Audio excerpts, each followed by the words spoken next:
এই আমার পিছনে যে জঙ্গলটা দেখছেন, এই গোটাটা দুর্ভেদ্য একটা জঙ্গল, মানে পায়ে হাঁটা কোনো পথ পর্যন্ত নেই।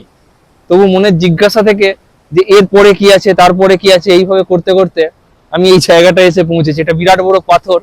আর আহ, মানে অসাধারণ, নদীর শুধু আওয়াজটাকে ফলো করতে করতে এখানে এসে পৌঁছেছি একা। এই মুহূর্তে আমার সাথে কেউ নেই, টোটালি পুরো জায়গাটাতে আমি একা। আর দেখুন কি সুন্দর একটা জায়গা আবিষ্কার করে ফেলেছি।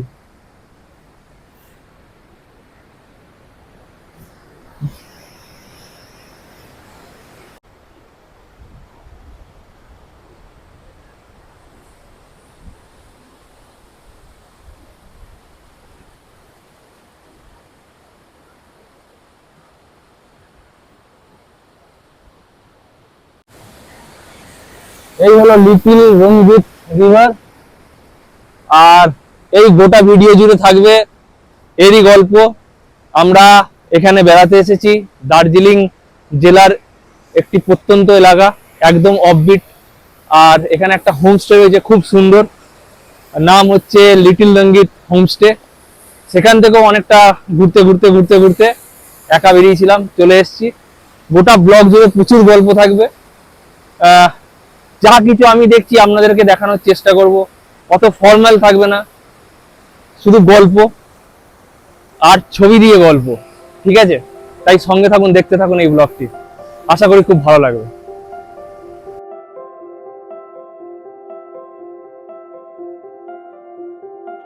এনজিবি স্টেশন থেকে দার্জিলিং বিজনবাড়ি হয়ে ডাঙ্গি আসতে সময় লাগে প্রায় 6 ঘন্টা।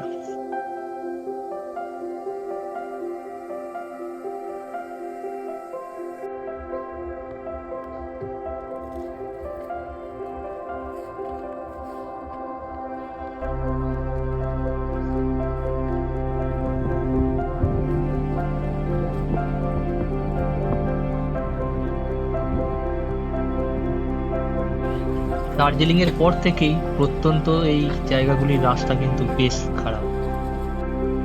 এক সময় গাড়ি চলার মতো রাস্তাটাও ফুরিয়ে গেল। আমাদের গাড়িকে পিছনে ফেলে তাই আমাদের হোমস্টের উদ্দেশ্যে আমরা বাকি রাস্তাটা পায়ে হেঁটেই এগোতে থাকলাম। এখান থেকে মিনিট 20 মতো ট্রেকিং করলেই পৌঁছে যাওয়া যায় আমাদের গন্তব্য little Ranjit homestay. Real outfit. This is called real outfit. দুর্দান্ত। এই তো আমার উৎসাহী মেয়ে হোমস্টে থেকে একদিন এসছেন রাস্তা দেখানোর জন্য। আমার মনে কিছু বুঝতে পারছি কেমন লাগছে বলুন। আমার তো দুর্দান্ত লাগছে।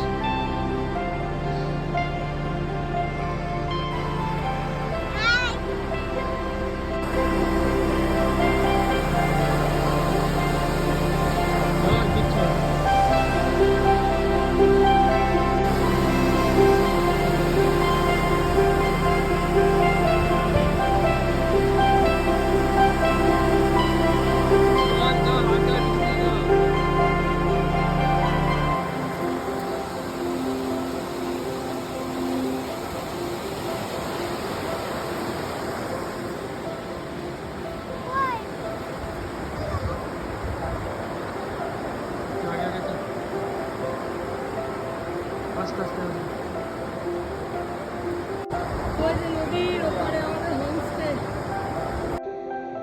নির্জন পাহাড়ের কোলে সবুজ জঙ্গলে ঘেরা রঙিন নদীর তীরে ছোট্ট দুটো কটেজ নিয়ে এই হোমস্টে। কেমন ঘরটা? এই হচ্ছে আমাদের ঘর। এটা হচ্ছে আমার বিছানা আর এটা হচ্ছে আরেকজনের বিছানা। জানি না কোনটা আমার, আমি একাই করব। এই যে মেয়ে শুয়ে পড়েছে, বসার জায়গা, একটা দারুণ স্পেসিয়াস বাথরুম, গিজার। এই তো তোর খেলনা। এই হলো view। Beach।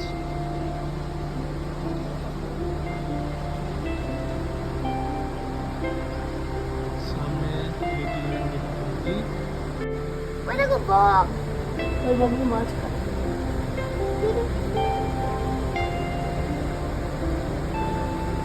দেখেছি মাছ খাওয়াতে গেলে মাছ। জার্নির ক্লান্তি নিয়ে প্রথম রাতটা বেশ আরামেই ঘুমিয়ে নিলাম আমরা।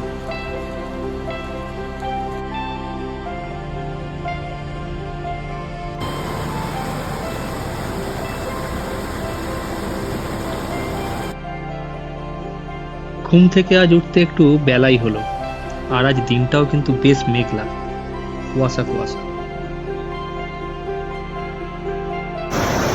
এর থেকে সুন্দর একটা সকাল আর কি হবে। প্রকৃতির নিজস্ব একটা কোলাহল আছে, আর এই কোলাহলে আমাদের একটু চুপ করে যেতে হয়।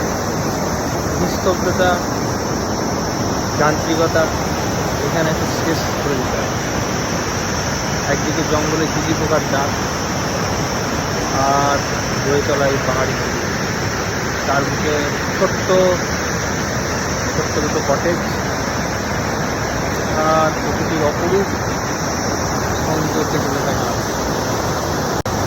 সারা রাত এই পাহাড়ি নদীর শব্দ পেয়েছি, সারা রাত এই ঝিঝি পোকার ডাক একটা অসাধারণ মনে আপনার শান্তি এনে দেয়। আর এর খুবই আমরা আজ ছোট্ট পাহাড়ি নদীটার এই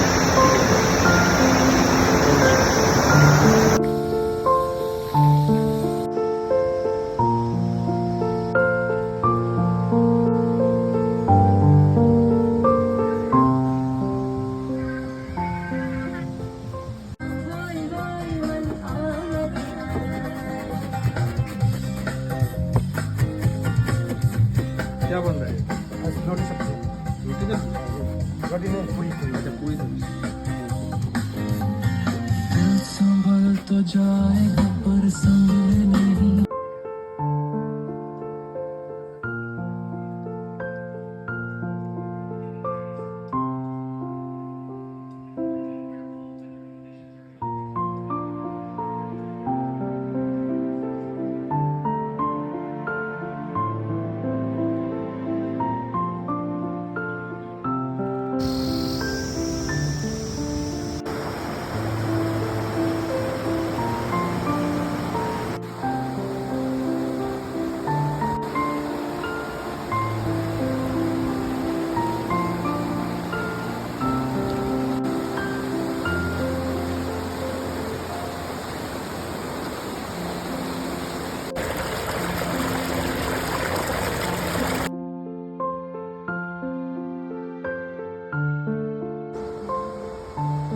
ব্রেকফাস্টের পর আমাদের ফার্মস্টের ওনার বুদ্ধিমান ভাই আমাদের বেড়াতে নিয়ে এলেন সামনের এই পাহাড়টায়।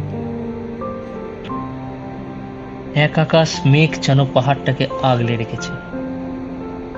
এখান থেকে গোটা উপত্যকার এই দৃশ্যটা জাস্ট অসাধারণ।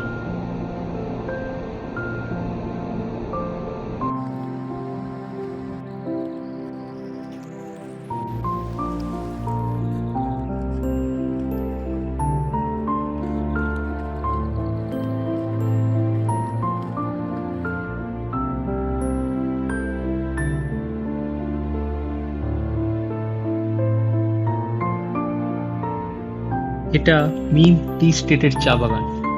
আসলে মিম চা বাগানটি ব্রিটিশরা 1800 খ্রিস্টাব্দের মাঝামাঝি স্থাপন করে। একটা সময় এই চা বাগানটি এক ব্রিটিশ ভদ্রমহিলা অর্থাৎ মেম সাহেব পরিচালনা করতেন। এই মেম থেকেই পরবর্তীকালে চা বাগানটি মিম বলে পরিচিতি লাভ করে। এটাই দার্জিলিং এর একমাত্র চা বাগান যেটা ভারত সরকারের মিনিস্ট্রি অফ হেভি ইন্ডাস্ট্রিজ পরিচালনা করে। চারপাশের ভিউটা ব্যাপক, এখান থেকে উপরে যে পিছনে লাগছে না, হেভি লাগছে। আমি এখানে দাঁড়িয়ে চারপাশের ভিউ ভিডিও বানালাম, এটা পাহাড় নামে দারুণ লাগছে। এখান থেকে ভিডিওটা বানালাম।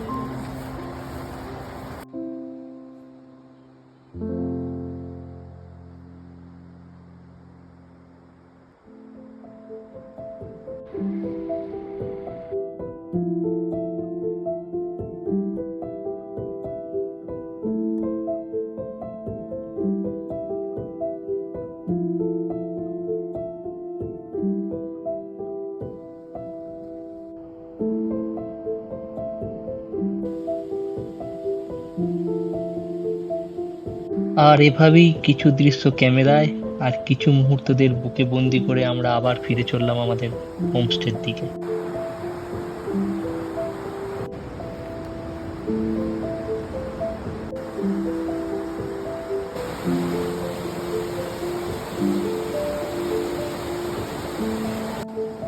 আর এই হলো লুনা, এই হোমস্টের প্রাণ।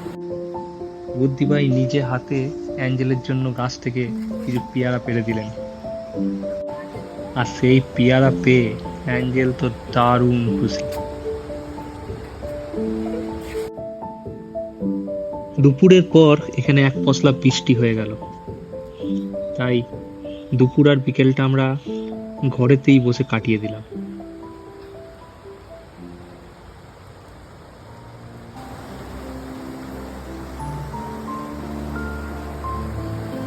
পাহাড়ে সন্ধে নামে ঝুপ করে, আর সন্ধে হতেই বুদ্ধিমান ভাই আমাদের জন্য বোন ফায়ারের ব্যবস্থা করে দিলেন।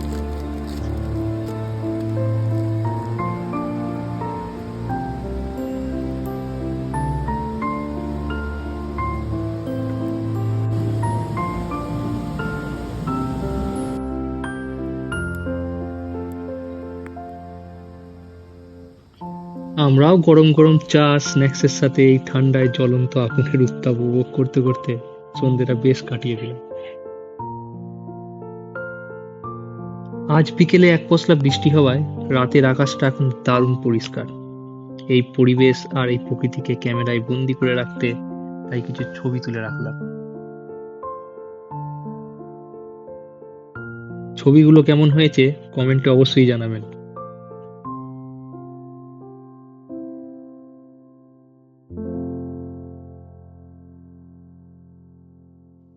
রঙ্গিতের গল্প এখনো অনেক বাকি, তাই সঙ্গে থাকুন।